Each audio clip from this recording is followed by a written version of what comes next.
Bonjour à toutes et tous, et j'ai grand plaisir à vous retrouver pour une nouvelle vidéo qui va aujourd'hui parler de votre petit déjeuner.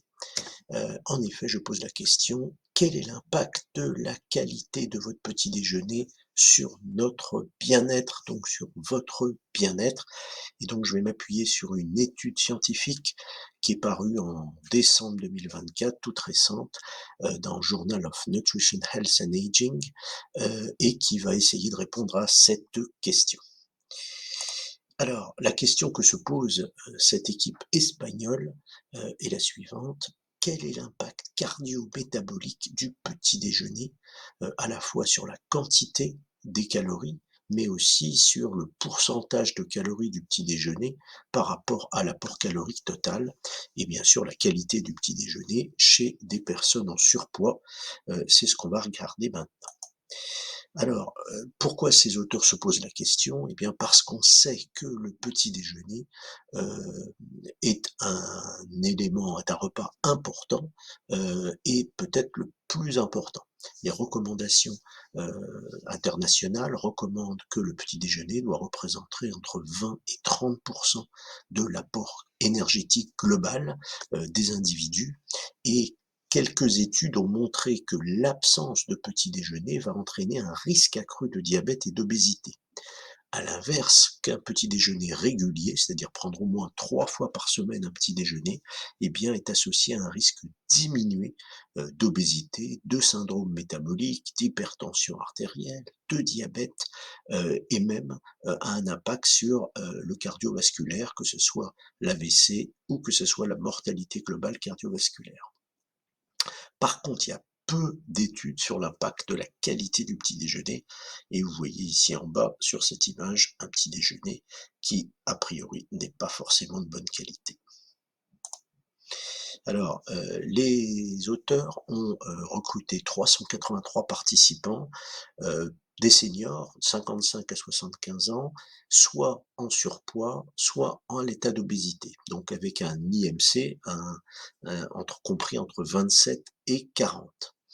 Heu, Si vous voulez savoir ce qu'est l'IMC, vous pouvez vous référer à d'anciennes vidéos dans lesquelles je l'explique très bien, c'est l'indice de masse corporelle. Alors, à peu près 50 d'hommes, 50 de femmes. Tous les participants ont un syndrome métabolique et ils sont issus d'une étude qui s'appelle Predimed+, qui est en fait une étude randomisée qui va comparer l'efficacité d'un régime méditerranéen associé à l'activité physique versus l'observance des recommandations alimentaires en prévention de maladies cardiovasculaires. Alors, ces participants ont été suivis pendant 3 ans. On a mesuré l'apport énergétique de leur petit déjeuner et on a séparé cela en 3 catégories. La référence, entre 20 et 30 et des personnes qui prenaient un petit déjeuner inférieur à 20 et les autres qui prenaient des petits déjeuners supérieurs à 30 par rapport au total. On a également mesuré la qualité du petit déjeuner et on a évalué le risque cardio-métabolique.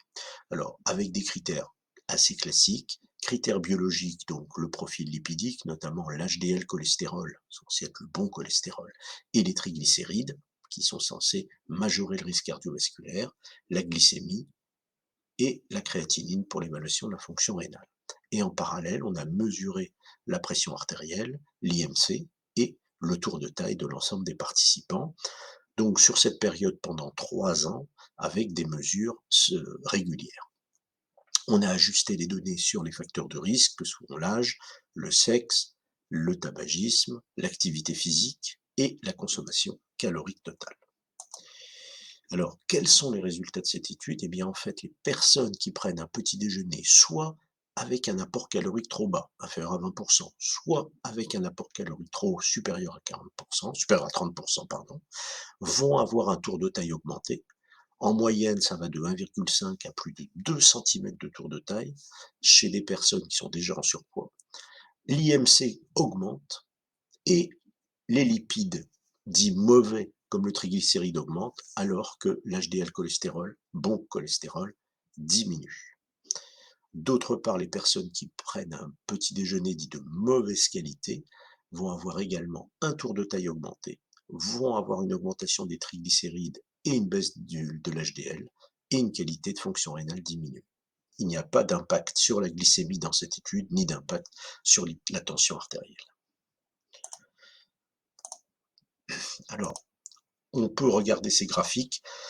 J'ai choisi deux graphiques. Le premier graphique, c'est sur, vous voyez en haut l'IMC, et vous avez en violet les personnes qui ont un apport calorique insuffisant, inférieur à 20% pour leur petit déjeuner, et en bleu, au contraire, celles qui ont un apport calorique trop important par rapport à l'apport calorique global.